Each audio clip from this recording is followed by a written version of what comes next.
And now, with a report on the Christmas truce talks, we switch you to Red Sector 1, somewhere behind the lines.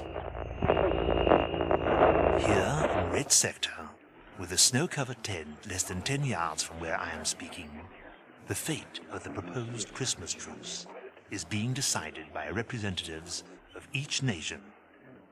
Time is the key word here today, for rumor has it that the Germans may take advantage of today's clear skies and mount an all-out offensive with von Richthofen's flying circus providing air cover.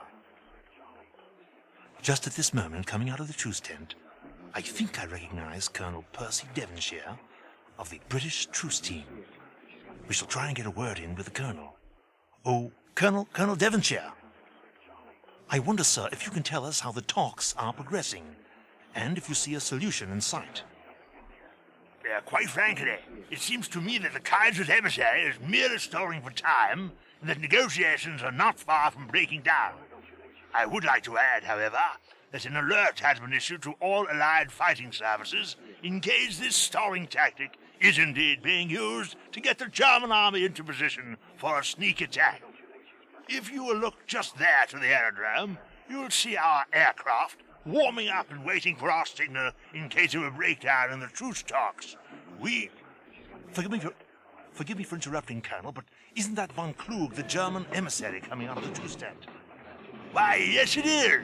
Please excuse me, I must return to the General. The sounds which I'm sure you must be hearing are coming from the direction of the truce tent, which has just been emptied of all its occupants. The truce talks are over. And here, in an official bulletin just handed me, is the news we have all been waiting to hear. The Christmas truce has been signed. And so, after a long and tedious... What's that? Oh no, the planes at the aerodrome are all taking off. Colonel, hasn't the word of the truce reached them yet? Apparently something has gone wrong. Stand by, please. And now, here in the bulletin just handed me, may be the reason for our planes taking to the skies. Due to a possible break in communications, the planes of the Richthofen flying circus have just been sighted, passing over the line. So the Baron is at it again, and the Allies have sent their planes skyward to meet the threat. We can only hope that all of the ships pass in the sky and return to base safely.